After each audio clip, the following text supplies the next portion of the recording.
Tere kõigile!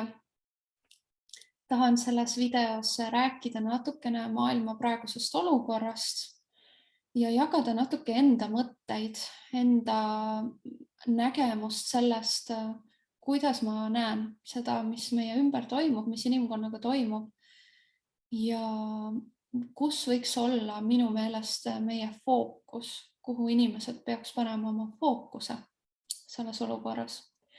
Ma arvan, et praegu kõik saavad sellest aru ja näevad seda, et me elame kriisis, see ei ole uus uudis, me oleme selles juba mõnda aega elanud.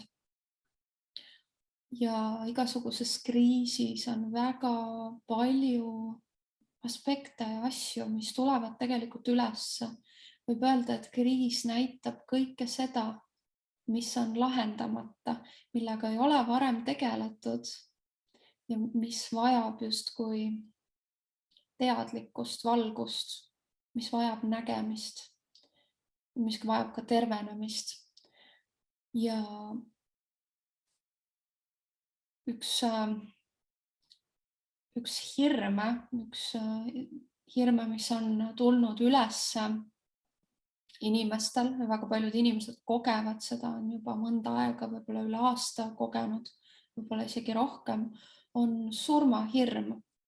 Ehk siis väga suuresti on toodud esile fookusesse surm, kõik surmaga seotud teemad. Ja miks see nii on? See on seesama, nagu ma ütlesin, et kõik kriisid, kõik punktid, kohad, kus meid kutsutakse arenguks, tulevad esile selleks, et seal on midagi, mida me ei ole vaadanud, näinud, mis on integreerimata, nägemata. Ja ka surmaga ma leian, et ta on sama teema. See on endiselt väga suuresti tabuteema. See on endiselt teema, mis on väga piiratud paljude inimeste jaoks. Surm kui selline surmaprotsess, mida see tähendab, mis see on? Ja see on üles tulnud selleks, et me hakkaks seda vaatama, et igaüks meist looks surmaga suhte ja uue suhte, vaataks üle oma suhte surmaga. Millised on minu uskumused seoses surmaga? Kuidas ma suhtun surma? Kuidas ma näen surma? Millised on minu tunded seoses surmaga? Ja läbi selle tuleb veel üks küsimus, mille ma tahan esitada, mis on minu mõte ja mida ma pean oluliseks.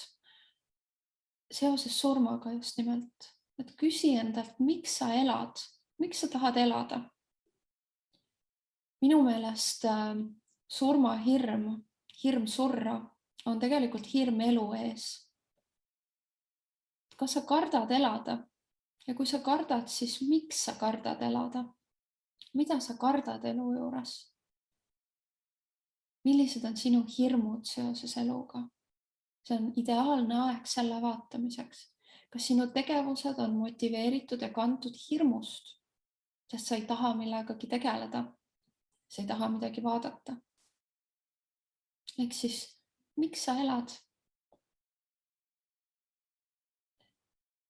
Veel üks küsimus, mida endalt küsida, on, kas sa aktualiseerid, kas sa teostad oma potentsiaali siin elus?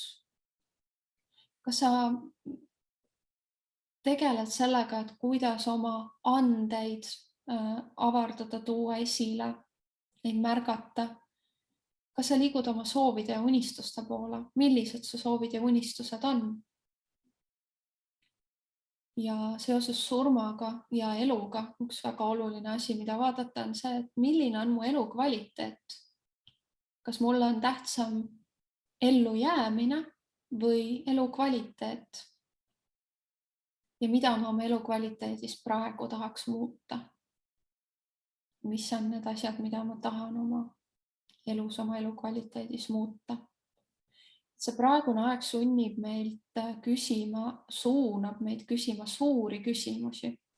Küsimusi enda elu kohta, surma kohta, väärtuste kohta. Millised on minu väärtused, põhiväärtused? Milline on minu elu suund ja siht? Üks mõte veel, mida ma tahan jagada, on see, et minu jaoks praegune aeg, samamoodi, mida see suunab ja mida see fookusesse toob, on teadlikkus väga erinevatest asjadest, teadlikkus iseendast, teadlikkus aspektidest oma elus. Ja väga soositud praegu ja oluline on teadlikkuse kasvatamine. Mida ma näen väga palju ja mis on inimesele loomulik ja omane, on mugavustsoonis olemine. Mugavustsoon on piirkond, ala, kus me tunneme ennast hästi ja mugavalt, kus meil on kõik tuttav ja teada. See on väga hea, sellepärast et see ei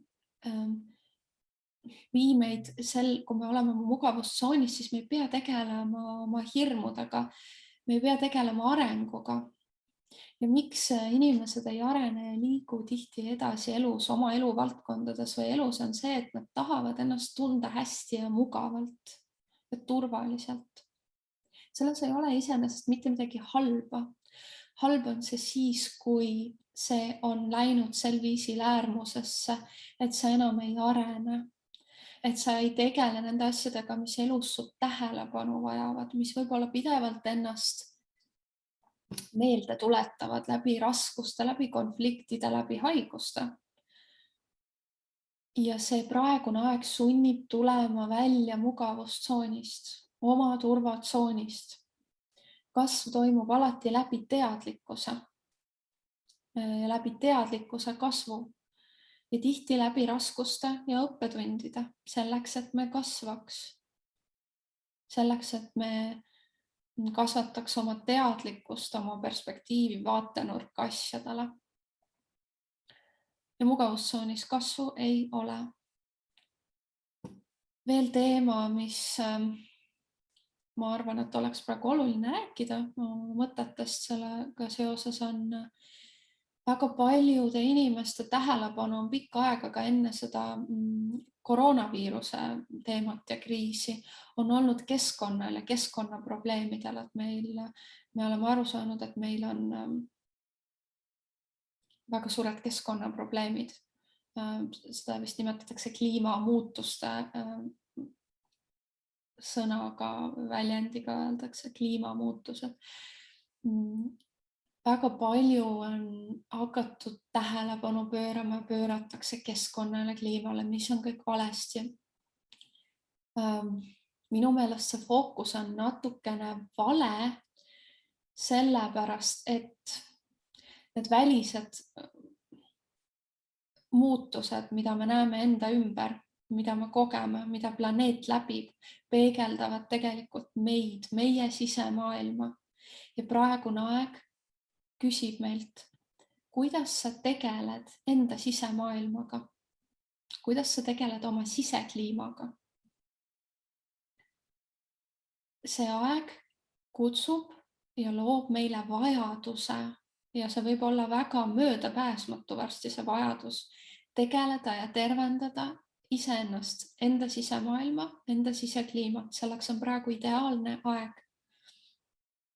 Inimesed kipuvad aga tegelema pigem välisega, et palju lihtsam on näha näiteks, et kuskil on suur põleng või kuskil on suur uputus või maa näitab, et midagi on korrast ära ja palju raskem on minna enda sisse ja tegeleda iseendaga, näha enda valusid, kogeda ebamugavust.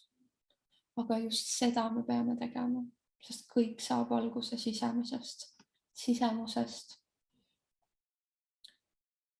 Mida minu jaoks veel see kriis maailmas praegu teeb, on see, et ta kutsub inimesi tegelema ja tegelema iseendaga, mida ma ütlesin, ja tervendama oma traumasid. Kuidas ma näen seda olukorda, mis meie ümber on see, et meie majandus, meie poliitika, kõik ka inimeste vahelised suhted peegeldavad seda, et maailm on traumatiseeritud ja lõhestunud. Ja miks see nii on see, et inimesed planeedil on traumatiseeritud ja lõhestunud. Inimestel on vaja enda sisemist traumatiseeritud last, oma sisemisi traumatiseeritud osi tervendada, ehk siis tegeleda iseendaga. Ja minu küsimus ongi sulle, kuidas sina enda traumadega tegeled? Kas sa oled teadlik oma traumadest? Kuidas sa ennast tervendad? Mida sa teed selleks? Milliseid samme sa astud? Kui rääkida korra tervenemisest, kuidas mina tervenemist näen, tervenemine on integratsioon. Mingid asjade kokku tulemine, mis on siiani olnud eraldi, kuigi neil on tegelikult seotus, aga see trauma on loonud lõhestuse, seina või barjääri. Ja nüüd need osad tulevad uuesti kokku ja saavad üksteisest teadlikuks. Ja seeläbi toimub alati avardumine ja laienemine. Et see on see, kuidas mina näen tervenemist. Kui rääkida veel traumast, ma olen oma teistes videotes sellest rohkem rääkinud, kui sa tahad vaata mu videot, kus ma räägin selle pealkirjana, et kuidas tervendada emotsionaalset haava või traumat. Näiteks on see üks video, mida vaadata ja ma räägin ka selle traumadest, trauma olemusest ja minu jaoks iga trauma on lahendamata valu, mis vajab kohalolu, tähelepanu ja armastust. See on mingi valu, ebamugavus, mis vajab märkamist,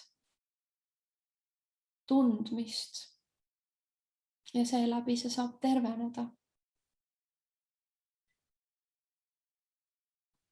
Vaadates veel seda, mis meie ümber toimub ja on mõnda aega toimunud ja kõik see, mis ma eelnevalt rääkisin, et see kutsub meid vaatama endasse, kutsub meid vaatama, mis ei toimi, mis meie jaoks ei toimi, mida me ei taha näha. Siis üks asi veel, mida endalt küsida seoses sellega on see, et millistes eluvaldkondades on mul vaja luua ja läbi viia muutus või muutusi. Millised on need valdkonnad, aspektid minu elus, mida ma pean muutma, mis tegelikult võib-olla on tulnud märgid mulle või on öelnud teised inimesed midagi, mida ma ei taha näha, siis nüüd on selleks väga hea aeg, et seda muuta. Et liikuda edasi. Ja mida ma teen selleks, et neid muutusi luua? Mis on need sammud? See on midagi, mida sa võiksid enda jaoks läbi mõelda. Millised on need sammud? Millised on need võimalused? Veel üks asi, mida endalt küsida. Mida ma tegelikult tahan? Mida ma siin elus tahan? Millist elu ma tahan? Praegune aeg ka kõrgemas plaanis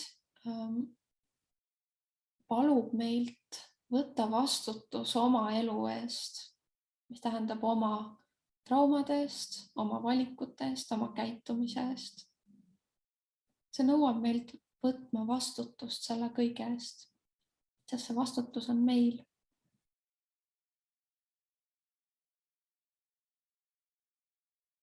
Ja ma tahaks selle video lõpetada ühe mõttega, mis on seotud sellega, mis ma rääkisin ja seotud just inimsuhetega, sest väga palju ja suur osa elu ongi inimsuhted, meie suhe iseendaga, suhe perega, suhe lähedastega, suhe sõpradega, kolleegidega, keskkonnaga, maailmaga. See aeg on väga hea ka selleks, et vaadata üle oma suhted teistega ja välismaailmaga ja ka iseendaga. Et meie suhted teistega ja välismaailmaga on täpselt nii head ja terved, kui on meie suhe meie iseendaga. Sinu suhe iseendaga on kõige olulisem. Ehk siis tervenda enda suhet iseendaga nii hästi, kui sa oskad, kui sul on vaja. Otsi selleks abi, loe, uuri, avarda oma vaatepunkti, leia uusi vaatenurki, uusi allikaid, uusi inimesi, kes sulle näiteks peegeldaks sinus külgi kohti, mida sa ei näe või ei ole siiani näinud. Sa ei pea seda kõike tegema üksi. Seda saab teha koos teiste inimestega, toetuses. Et see aeg praegu ja ka tulevik eriti soosib väga koostööd, koos tegemist. teiste kaasamist ka enda tervenemisse. Need olid praegu minu mõtted siis seoses sellega, mis meie ümber toimub. Ja ma tänan, et sa kuulasid. Ja kohtume juba uutes videotes. Head päeva!